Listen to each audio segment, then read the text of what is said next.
Well, anyway, I've been buying a lottery ticket every Saturday and Wednesday since I started doing this. And I play the number of years we've been living in our house, my son's age, the number of years that we've been married, my wife and I, my daughter's age, and my wife's age, and my age, and those are my numbers. And it costs me $100 a year to play this game, and I don't actually expect to win. The chances are 1 in 23 million.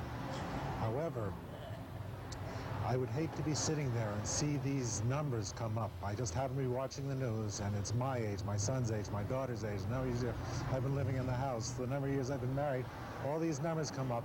So this is like insurance against a lifetime of self-recrimination. Well, let me ask you something, Lee. Yes. Is it taking a chance to buy it, or is it taking a chance not to buy it? It would be courting disaster not to buy it. That's the point. Yeah.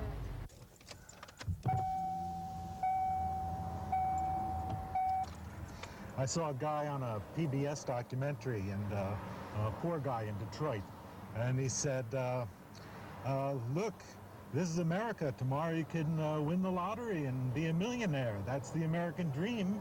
That wasn't the American dream. The American dream was a job, a house, 2 cars, 2 kids, and a dog. Now the dream is being tremendously rich and never having to worry about money again. So that's a real different dream, but that's what people think the American dream is now. This week we're talking about taking chances.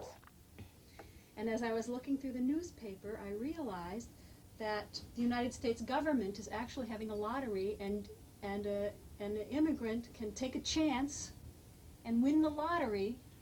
That's absolutely right.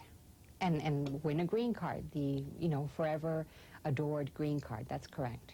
The manner in which the lottery will work is that there is a P.O. box in Arlington, Virginia that has been designated, and the State Department will accept mail from 12:01 a.m. on October 14 for 1 week. So anything received before will not be considered, anything received thereafter will not be considered. Mail that is delivered after 12:01 a.m. on Monday the 14th, the first 40,000 qualified applications delivered to the State Department will get a permanent visa to live in the United States. Of that, 16,000 must be from Ireland. And that's about all I know about the provisions of the lottery. I just simply think you can't say when is the best time to go and do it, because there's so many different views as to when is the best time. I think the only way to do it is to mail it from early this weekend on Friday morning right through systematically until early on Monday morning after 12:01. As many applications as possible and to spread them out over a few days. One in each box. In other words, your goal ought to be for every single batch of mail that goes in there, you have 1 application in it.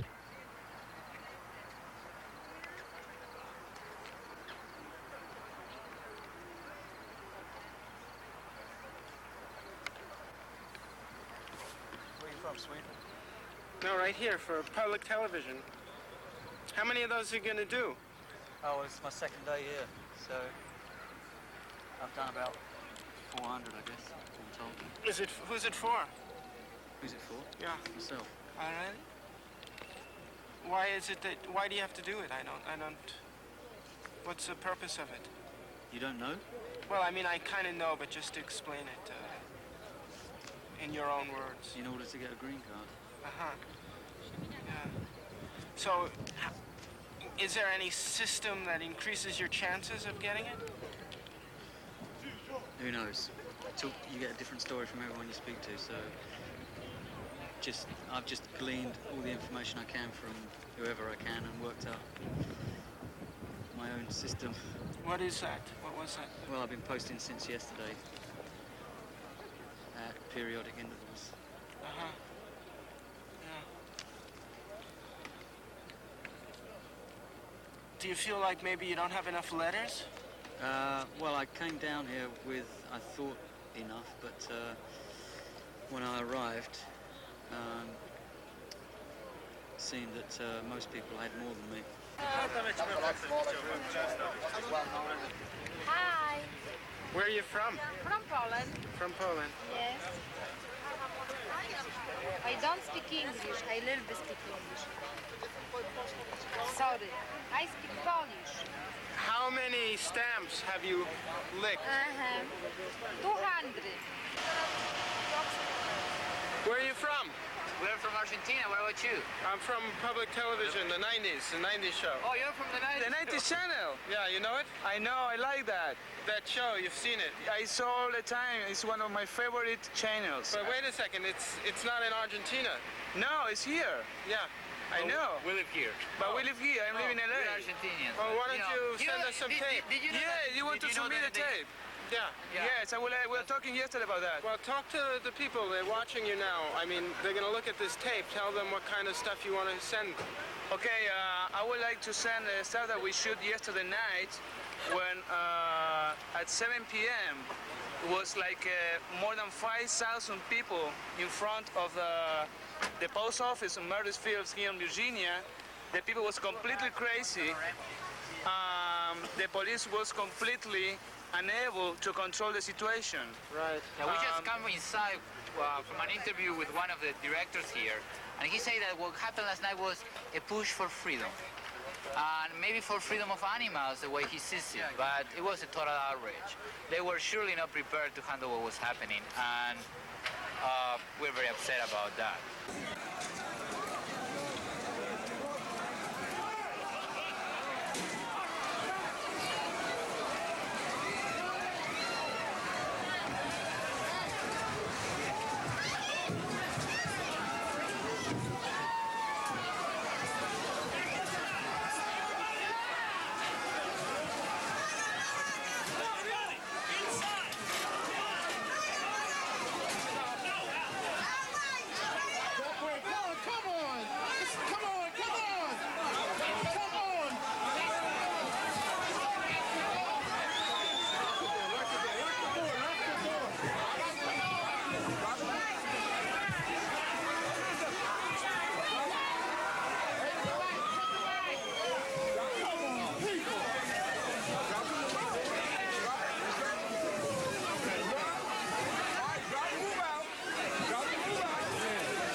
collected until you all move back. Your mail is being collected until everybody moves back. Your mail is only going to be delayed. We need to get our people out.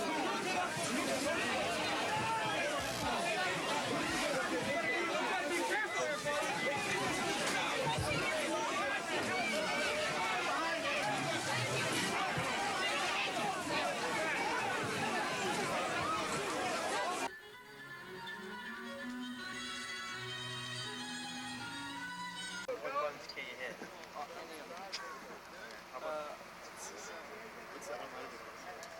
Hey Dave, he's gonna bungee jump with his camera. He's doing some film for Channel 11. Yeah. What I am doing is I'm putting your feet in these ankle straps. These are your life saver. So how do you know they're on tight enough? No. If your shoes turn blue from the cutoff of circulation, then they're tight enough. They gotta be real tight. Otherwise, your guess is as good as mine. Woo, that's tight. We're working fine. Am I up? Yep, you're up. All right, Pat. Okay, you gonna take care of me? I'm going to take real good care of it. Are you going to get wet? No, I can't. You're not going to get wet? Okay. I can't get We'll do this the best we can for you. You been weighed with that thing? Glasses, right? Yes. Am I taking these off? Glasses off, yeah. I got that. Fine. Just stand over in the corner. Yeah, I did. Okay. But let's be extra sure because I can't get wet with it. So, have you been doing this a long time? Yeah, I sure have. Been doing it a good 4 years. Yeah. So, I'm getting a little nervous now. What do you tell people? It's not that dangerous, is it? You're going to be just fine.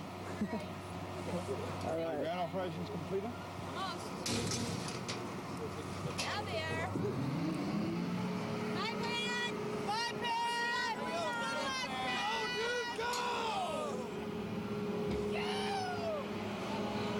Okay, I'm thinking I want to jump backwards. You want to jump backwards? Yeah. How is that? We'll run through it with you in just a second. If you just hang on there while I do the safety checks. Okay. Enjoy the view. Pardon? Enjoy the view. Take your camera shots. How high up are we? We're 125 feet. Whew. So how fast are you going by the time? You only do it about 30 miles an hour, I guess. Really? Okay. Now, listen to me. You're going to go out backwards and you're going out in the direction of those silos out there, okay? Now, when you go out, I want you to hang your heels over the edge. Brace yourself on these handrails here. Okay. I'll give you a countdown. 3, 2, 1, bungee. And I want you to really leap over backwards in a swan dive, okay? Arms out wide and really throw yourself over. All right, got that? So, should I keep the camera away from me when I jump? Keep the camera well away from your face, otherwise you're going to do yourself an injury, okay? Okay. So keep it well out at arm's length. Let's see, I keep it out, but I want to point it down. Well, just point it in general direction. Like keep it well away from your face, okay? Okay. Righto, well let's do it. Let's do it. Just stand back a bit there. Good man. Okay, now swing your left foot over the cord. Left foot over the cord. That's the story. So I'm going to stay dry, huh? You're going to stay dry, you should do. Okay, now just keep that away from your head, and I okay? throw it back, right? Just going straight over backwards. Really jump out, okay? Here we go! 3, 2, 1, bungee!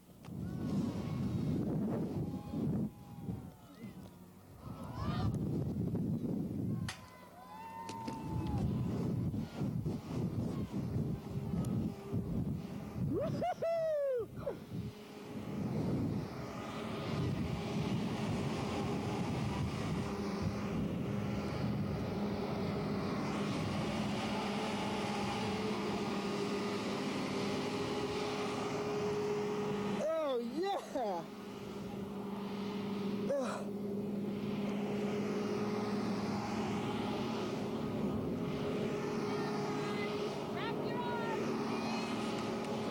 Hi, Tammy. You're at both of them. Hi. How are you? Just fine. How are you? I'm good now. All right,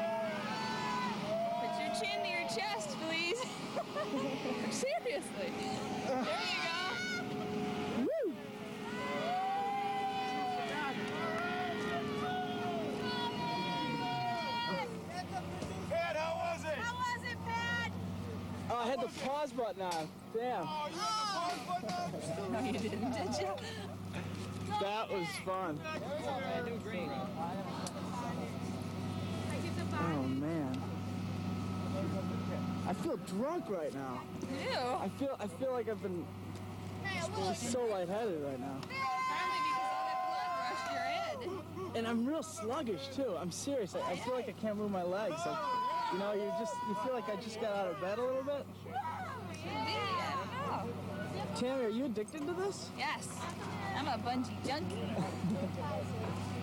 That was really fun. I'm glad you enjoyed Thanks it. for having me. Yeah. All right. Anytime. Woo! Hey, congratulations, thanks. Buddy. That was great. All Thanks right. a lot. Have a good one. Woo! Ricky, go! Ricky, go! Ricky, go! Ricky!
The camera has a red light and it says record.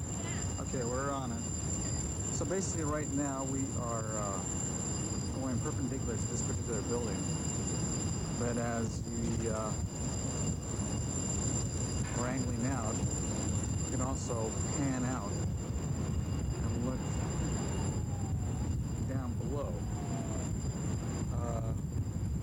We are approximately over almost 1,100 feet above LA right now. We're going down there and we're going to start washing windows. By the way, our co-pilot here is called Ignacio. We call him Nacho for short.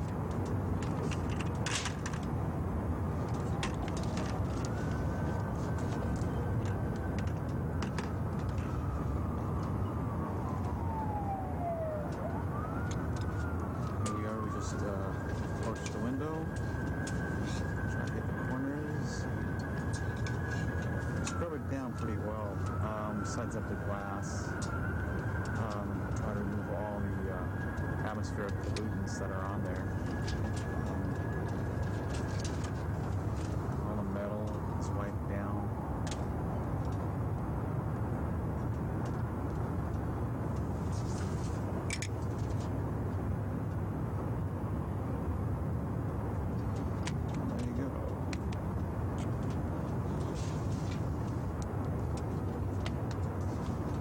Try to cut the top, which by cutting the top means making a line across the top. So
quality up there today? It's beautiful out right now. It is so nice. It is really nice.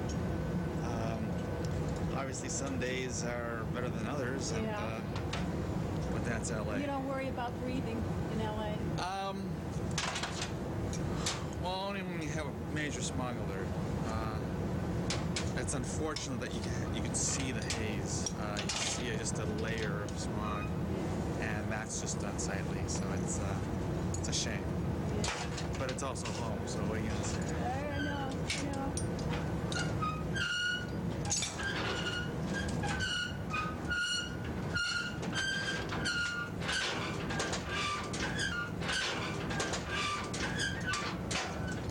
So some people might think that you're a daring fellow to do this kind of work.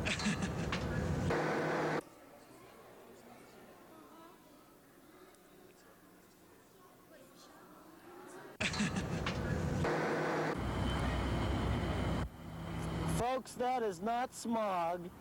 That is haze. That's pollution obscuring this entire city as we breathe in this toxic, polluted air every day here in Los Angeles. I'm on my way to the Air Quality Management Control Center, one of their monitoring stations.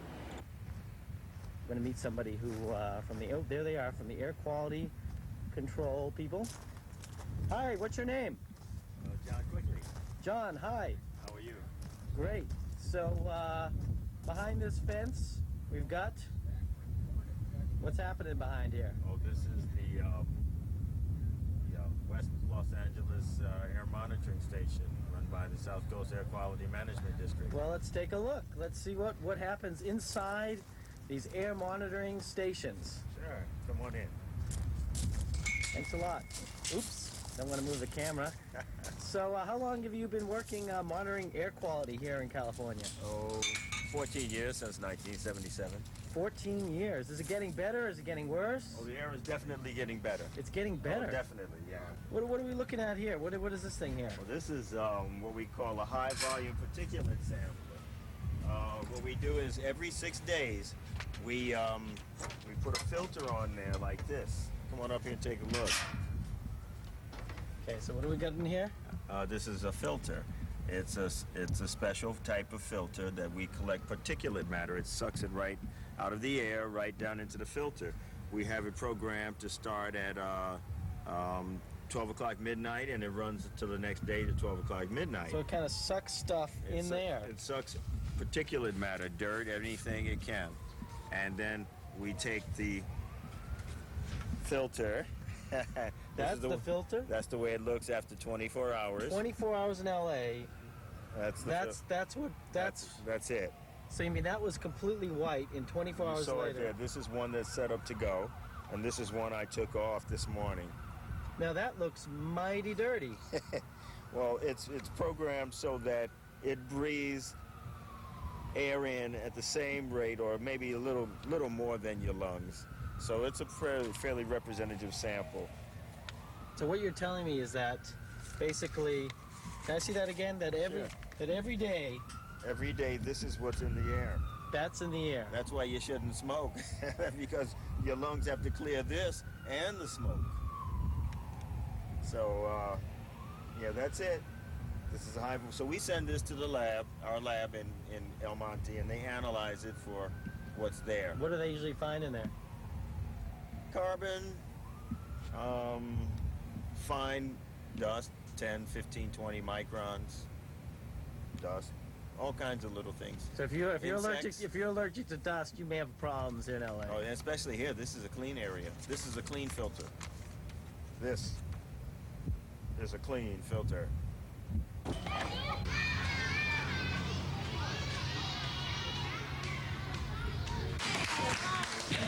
So we're here to see how the air affects kids. Looks like it's having a real effect on the kids right now. It might be the air, or it might be the camera. We have a visitor. And of course, here we are in a 6th grade class. Welcome. How many of you guys have problems breathing here in LA? So maybe about half of you got problems breathing. How does the air bother you here in LA? You. It hurts How does it hurt? real bad Now, why does it hurt breathing, do you think? because of the smog. And how do you feel when it's really polluted out? What kind of stuff can you tell that it's affecting you? That I can't breathe as much. You can't breathe air in too much, huh? Anybody else got some problems breathing? Let's go over this side here. Let's talk to this young lady here. We'll mix it up here. What's it like for you breathing here in L.A.? Well, it's when I run, I can't breathe too good running. Really? How does that make you feel? I'm tired. Tired.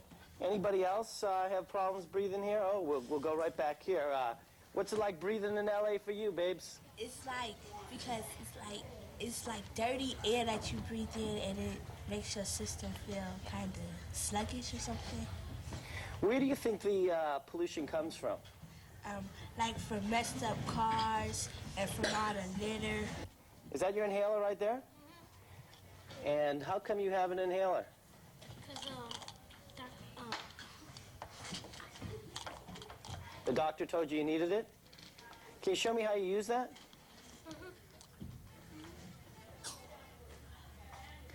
Do you breathe better after you use that? Sometimes. Anybody else have asthma or bronchitis here? Oh, let's go over down here. I see you have an inhaler also, huh? Yes. How many of your classmates have them, do you think? Like 5 or 6, I don't know. Wow. Show me how you use your inhaler.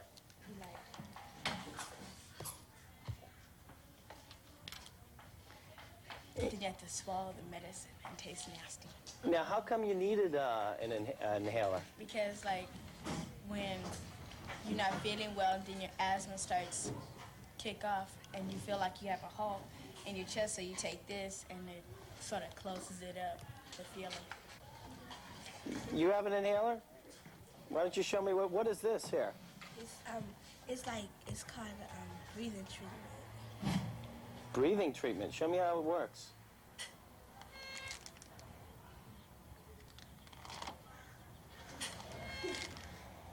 Now, how come you have to use that?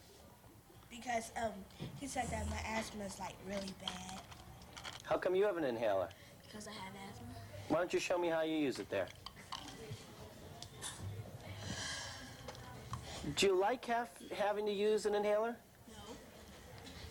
Why did the doctor say you had to have one? Because sometimes if I play around, it can get to a point where I can't really breathe.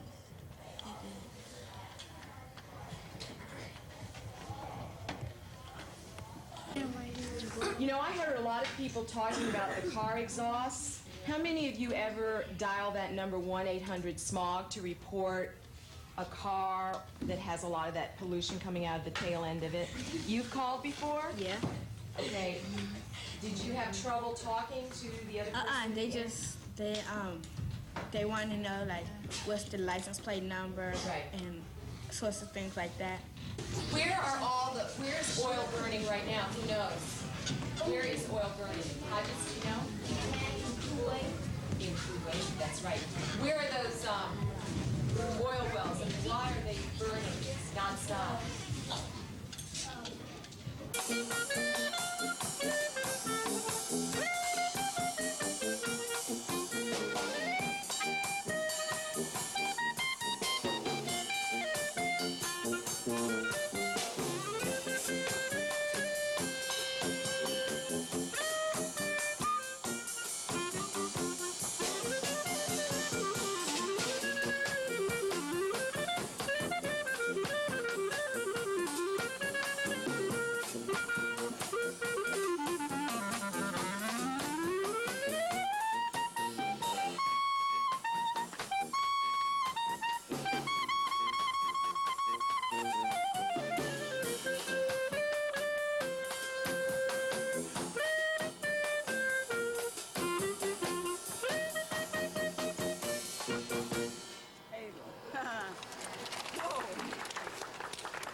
Lenny Bruce was the most controversial comedian of our time. Here is an anthology of his articles, commentaries, and essays. It's yours for $10 from The Realist, Box 1230, Venice, California. And with this book, you'll get a free copy of The Realist. This was Lenny's favorite publication, the most irreverent newsletter in America. So send $10 for the Lenny Bruce anthology and a free copy of The Realist. Perfect.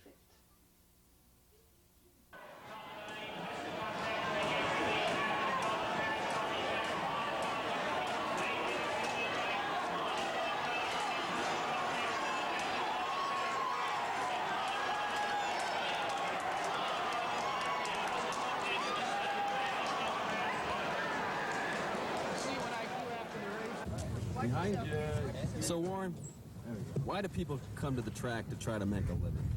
Well, they come to the track because, first of all, it's exciting, number one. And 41 to 39. I'm on my I think that the other reason they come to the racetrack is they want to win money. They hopefully want to win money. And that's the two bottom lines right there. Racy dice? Well, I would, but I'm afraid that if I bet, I'll lose all my money. What do you think? Men or horses? Men. Men have cost you money? You do mean that? You mean that? Yes. How does that work? I always thought that women cost men money. Does it work this way around? So a woman likes to bark for the bill. Yeah? Yeah, this is the 90s. Really? Yeah? Where are they? Yeah, where are they? Well, if I have money in my pocket, I'll... Hon, will you lend me $10? Now you're taking a chance, because she's going to want that back. I told you my chance was getting out of bed in the morning. Remember, gamblers, not handicappers, okay? What's the difference between a handicapper and a gambler? Gambler is a guy that knows how to use his money well. Full-time job. Boy, that's the understatement of the day, right? Yeah. How many hours a day, Warren, you figure? Me? To get good at this? How about 10 hours a day? That's all? A mere 10? It's 24 in a day. Well, you know, you got to take a little time out to eat. Jesus. It's a business. As far as I'm concerned, it's a business. I mean, it's exciting when you win a bet. It's really exciting. It's a hell of a high. But you know what? Really, I never could understand. A lot of people talk about. You know, it's a high to win a bet. That's fine and dandy, but if you don't make money. What about you, sir? What's the biggest chance you ever took in life? Besides coming down here to the track. Getting married. How'd it work out? What are the odds of its success? 32 years. Not bad. Yeah. You did okay then. You must have picked the winner. No, she did. Charlie, what's the biggest chance you've ever taken? What is every the day? chance? Every day. Huh? Every day I take a chance. Yeah? Will you bet on horses every day? Every day. Every day? How you doing? Terrible. Yeah? Why do you do it? Addiction. It's a rush. It's like an obsession. Yeah. Addiction? Yeah. Is the 3 going to win? I don't like the race. I'm not betting anything. Nah. Good luck, Charlie.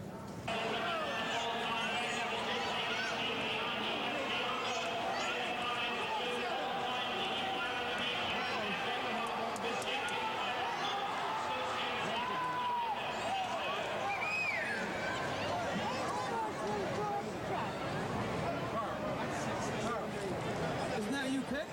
Yeah, 6. You picked 6. 6, 7, 8. How'd you know, man? I have, I don't know. Somebody come down and told me.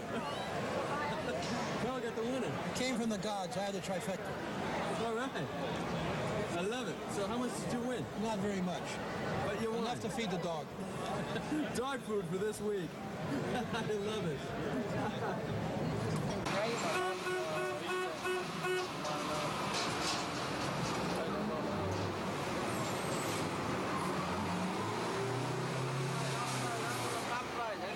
Top prize. Thanks a lot. Top prize.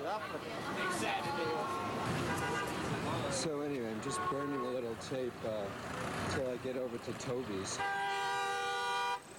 So I guess every time I go out shooting, it's sort of taking a chance. Who knows what I'm going to find. But anyway, I know what I'm going to find today. Toby is an old friend. I know him since he was a puppy. Haven't seen him in a while. Let's see, 204. 204. Yeah, 206. Huh. 206. How do I find them? Oh, it's right here. By appointment only, and I happen to have an appointment.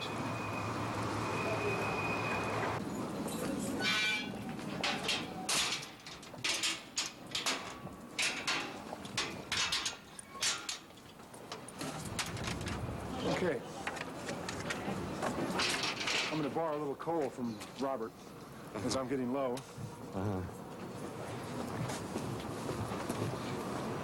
Who are these guys? This is Smokey on the right, and Tobias. Exactly. This is the Socrates Sculpture Park. Long Island City. Put together by Marcus Subro.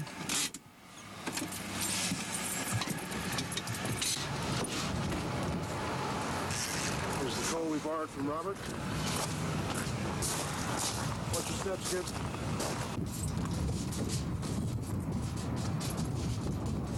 So you put this together, or this is here? It's a group effort. We put it together. The director told me to only use straight lines.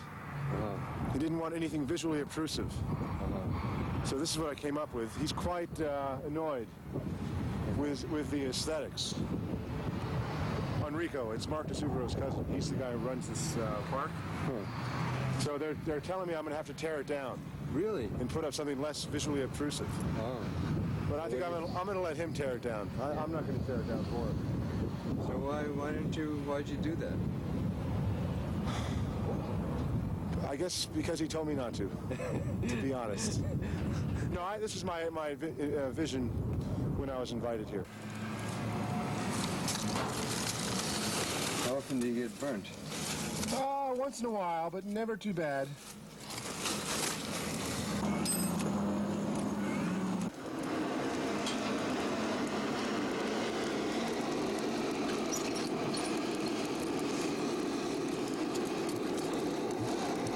How'd you put this forge together? Well,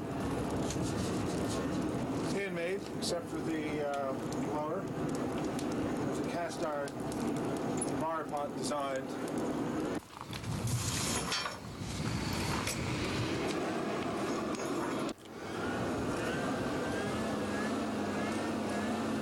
So we're going to make the scarf, the snakehead-like shape.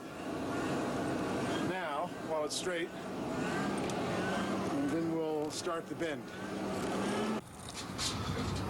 So don't you think this is going to be a harder choice to make in some ways, what you're doing, rather than do the whole career route, education, and then go into some profession? I mean, you hear about more and more that college students are just like choosing the conservative way. You think that's true? I think some people aren't cut out for it. Some people have to learn in a hands-on manner. I think I'm one of those. So far. You never know. So from the outside, somebody looking in, they'd say you'd be taking a big chance living in this sort of primitive way. I think there is a chance. But it sounds like you don't have a choice. Yeah, that's right. It's kind of late now. Well, you're still pretty young. How old are you? 26. Well, I guess 26 you feel pretty old. Yeah. You've done a few things.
And you're getting out of town, right? Yeah, I'm gonna get in my car as soon as I can put the luggage in it and just drive around America and just dance my way across the USA.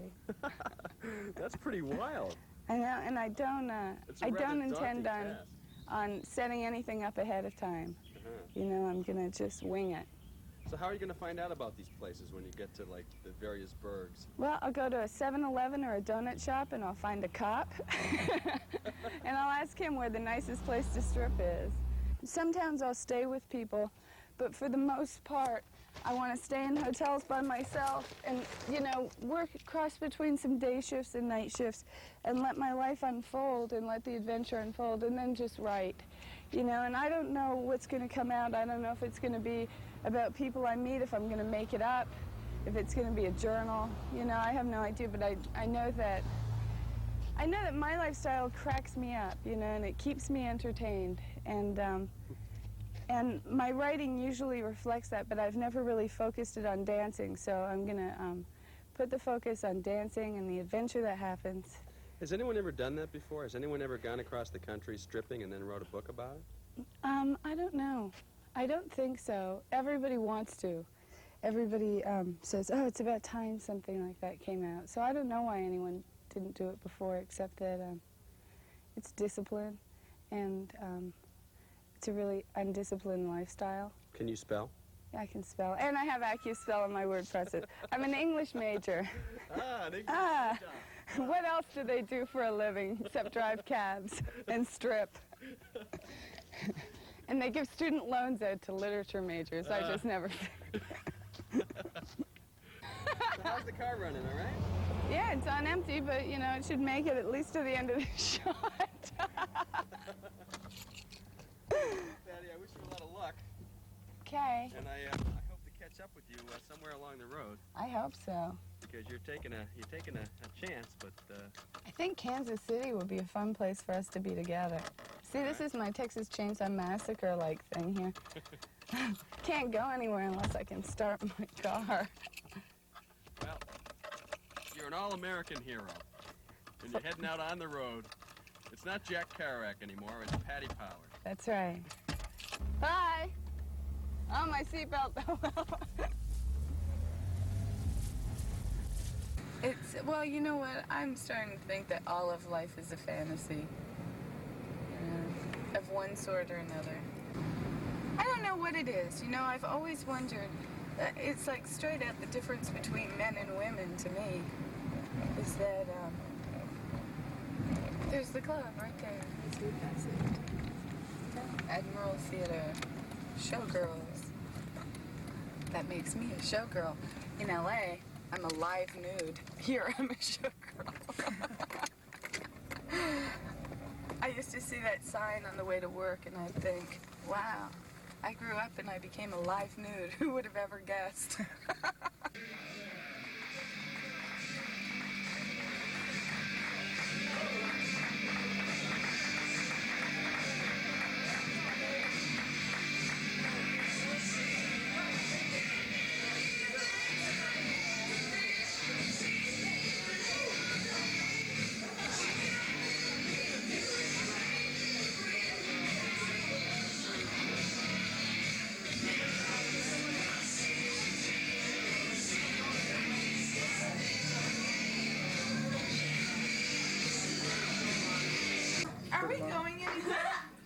When? Right now? No, maybe get a beer. Get a beer? We probably can't get one at the store. Okay. Now, put in my locker while I get topless, right? You've already seen me. Close your eyes. This is nice lockers.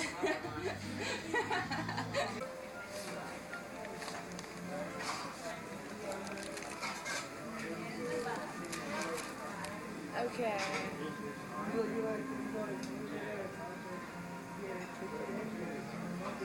2:30. Before I had to give them all that money for my hotel and stuff. So what do you walk with? Huh? What do you walk with? 175, which is nothing. But After some of these towns I've been in, Ain't this bad. is a lot of money. It ain't bad. I'm gonna actually see if I can cash in some fives. No, 230 is how many table dances is that? God, that is really busting my ass at $5 a song. That's a lot of table dances. Tired? I'm exhausted. I did probably like at least 45 table dances. That's a lot of songs to dance to. Do for people this pay you more kind than of- $5? No, not Just here. $5. Mhm.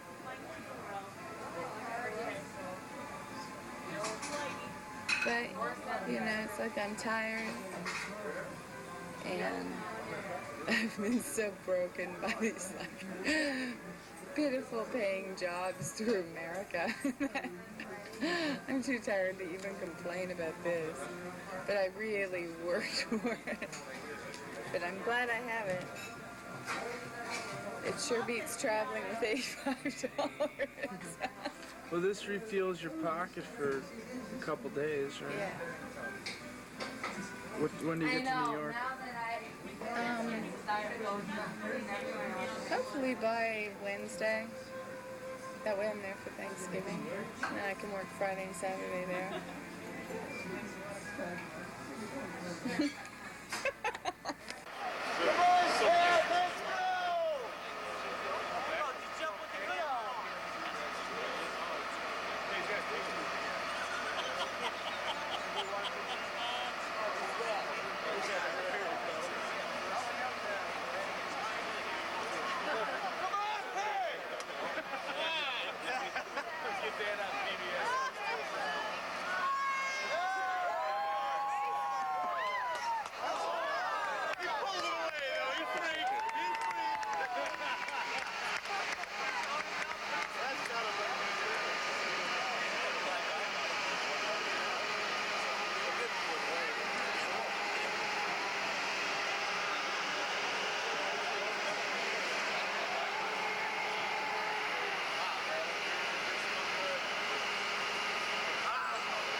Excuse me, may I ask you a question? Oh, sure. What's the biggest risk you've ever taken? Having sex without a condom.